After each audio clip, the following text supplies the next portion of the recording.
thank you for waking us all up out here. For all you do. Thank you for giving us the voice. For being out there helping to keep the constitutional republic. I want to thank you for your support for veterans in the military. Educating us. Standing up for conservatism. Giving us the truth. Daybreak with Drew Steele. We got Byron Donalds coming to hit Republican of Florida, and that's Aaron Bean, Republican of Florida, now running for Wenstrup at first base. Byron Donalds comes to the plate for the first time. Florida 19, Southwest Florida, Naples, Fort Myers area. That's right. There he is. So is this the new career coming up? Soon going to be baseball. Is that what he's going to be doing? Congressman Byron Donalds, who last night was playing in the Congressional baseball game for charity. And I was looking at this on C-SPAN, and you walked, which is good. There's nothing wrong with a walk. A walk is a good thing. Nah, I didn't like that. I just wanted to hit. You almost got hit. He almost hit you. Yeah, they almost hit me a couple times. But during after the game, they were like, "Look, we weren't trying to let you hit anything." I was like, "It's fine. I know." Yeah, I'm looking at. I popped up though, so I wasn't too happy about that. I got a couple things to hit, popped them up. Yeah. Whatever. Well, the guy that was the Democrat that was. By the way, for those that don't know, Democrats versus Republicans. The Democrat that was pitching looked like he looked like he could have underhanded it at the speed he was throwing it at you. He couldn't. Yeah, it was slow. Padilla, it was coming in slow. So coming in pretty slow. But he almost hit you that one time. See, because you're crowding the plate. He's brushing you back. He doesn't like you crowding the plate. That's the problem. I was basically like 18 inches off the plate. Come on. I'll just try. I know you were. Actually, I'm watching the video right now, and you were like a mile off the plate. You weren't even close to the. It was funny. You were anticipating that this guy wasn't going to come close to even throwing a strike at all, but that was good for those. You know why I stopped? So like last year's game, I crowded the plate, and they kept jamming me on my hands. So I was like, you know what? I just need to back off the plate. Yeah, my arms are long enough. I'll be able to get to anything that's a strike. So this year I just backed off the plate. That was good. And how did you do? You walked. You walked there. How? Yeah, I walked and I popped out. Oh, okay. 0 for 1 with the walk. And for those that don't know, the Republicans won like 175-3 or something like that. Well, it wasn't that bad. I think it was like 30. What was it? 31-11? Is that what it was? Yeah. But look, the Democrats went up on us 5-4 early. They went up on us, and they were just running the bases, and we gave them like 7 outs in the first 2 innings. Yeah. Baseball people know what I mean by giving away. You gave them 7 outs.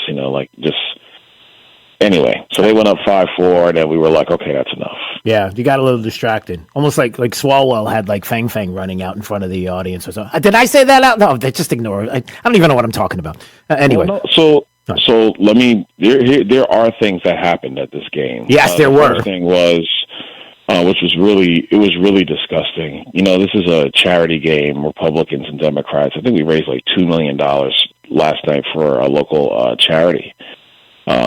For underprivileged kids in Washington, D.C. So when they're presenting the colors at the beginning of the game, you get these knucklehead Free Palestine protesters out in left field. On the Democrat side of the field, they're just, they're doing their Free Palestine chant. And so people are pissed. Yeah. So at first people start booing, but then the colors are coming out so that everybody starts chanting USA. And then during the national anthem, they keep cheering. So then people are like, forget this. We're just going to sing it. To just drown them out. Then I think sometime in the third inning, you had climate protesters again from the Democrat side. They jump the wall, run out onto the field thinking they're cute. They get tackled by Capitol Police. Shout out to Capitol Police. They shut that down real quick. Yeah. Then you had protesters down the right field side bringing out the Palestinian flag. I mean, I'm like, is nothing like sacred away from politics anymore? Like, I know you got nothing but politicians all over the field, but it's a charity game. It's about kids. Right. Everybody's just trying to take a moment to just get away from the politics.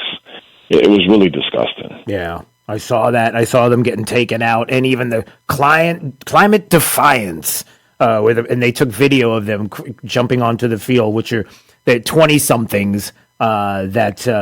Anyway, yeah, you see this, and I brought it up first thing this morning, and the one thing that bothers me about this, and you can speak to this, is the broader issue, which is I'm concerned about all of these quote unquote protesters, really activists and radicals, getting away with all of this for too long. It's not even about the specific issue anymore. It's about the fact that they can do whatever they want to do, and they prove it because there are no consequences, and it doesn't get better. This is like the microcosm of the macro, which is, it could get ugly real fast, and it's already shown before that it can. And so I'm concerned with that. Yeah, I really am too. The only good thing is, that you have a lot of people in the country who are just good-hearted. They don't want to. They have their views. They, very principled, but they're just good-hearted people. They don't want to be disrespectful of other people. And I still believe that that's still the vast majority of Americans. Yeah. But when you're dealing with these knuckleheads, man, I mean, they're just knuckleheads. They're nuts. Yeah. You just got to put it down immediately. Yeah. You cannot tolerate that kind of stuff, and you have to demonstrate to them that nobody's listening. Because all they're trying to do is be heard and cry out, to be disruptive on purpose, thinking that them just being disruptive is how they get their way. And we have to prove that that's not. It's like a child. A child throwing a temper tantrum. If you let the child get their way from throwing a temper tantrum, what are they going to do? They're going to throw more tantrums. Yeah. And I just don't think we should do that anymore in America. Yeah. Congressman Byron Donalds joining us on Daybreak, 92.5 Fox News. Hey, speaking of knuckleheads, there's Attorney General Merrick Garland. Yes. I said it. Okay. Contempt. So What about this? Describe what went down and what happens next. So the House yesterday voted to hold Merrick Garland in contempt after we voted in Oversight Committee to hold him in contempt. Look, the issue is that the audio recording from the Robert Hur investigation into Joe Biden's clear violation of the Espionage Act, which is not being prosecuted, by the way, that we were saying that the audio interview should be released to Congress. The White House and the main justice, they released a written transcript to us. And then the White House said that we can't have the audio recording because it's some sort of executive privilege. Well, none of the elements of executive privilege apply here. This was a criminal investigation by a special counsel. There is no executive privilege. So release the audio. And they're basically saying, no, we're not going to do it. And Merrick Garland essentially is just going to be the fall guy saying, no, I'm not going to comply with congressional subpoenas. So we have to hold him in contempt. It's really that simple. So this is not the first time an attorney general has been held in contempt. Eric Holder was held in contempt. Mm-hmm. We did that. Obviously, Eric Holder didn't prosecute himself. I do not. Nobody believes that Merrick Garland is going to prosecute himself the way he's prosecuting Steve Bannon, who did not comply with the J6 committee subpoena, and Vito Navarro that didn't comply with the J6 committee subpoena. So Merrick Garland is not going to prosecute himself, but I fully anticipate that when he's no longer Attorney General, he's going to be prosecuted for being in contempt of Congress. But you know what they're saying? They're saying that, the others, especially Bannon, didn't even show. Garland showed up. So that's the difference. That makes no damn sense. Garland, being the Attorney General, has a responsibility to testify before Congress. But he did not comply with the subpoena for the audio recording. Right. And he even said in committee that when the attorneys on the Judiciary Committee had him admit that the audio transcript is just as good as the written transcript. That was his thing. He's like, well, you have the written, that's just as good. Well, if it's just as good, give us the audio that we have subpoenaed. And he was like, no. Yeah, no, there's no standard for that. So that's why he's holding contempt. And I think sometimes people don't understand how the breakdown of powers work in our government. Like, who does what? Like, the DOJ gets to tell you what to do? I didn't know that's how that works. I had no idea. Under the Biden administration, they think that under the Biden administration, they truly believe that's how it is. We tell you what's going to happen.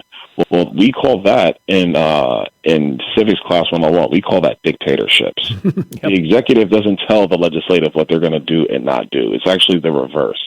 If the legislative branch has the votes, they tell the executive branch what to do. Right. And if a committee of the legislature subpoenas information from the executive branch, they have a responsibility to comply with that subpoena. Yeah. Yeah, it's to me, it's remarkable that these things take place, and sometimes people just don't know. They don't understand, or they just don't want to know sometimes about how it works. So when they see things happening, they think, well, it's not a big deal. But it is. It's a huge deal. Yeah, no doubt. You think he's going to make it to November? Let alone make it another 4 years? What are you doing? He'll make it to November. He'll make it to November. I just don't think. I just think that so many things have gone wrong. Yeah.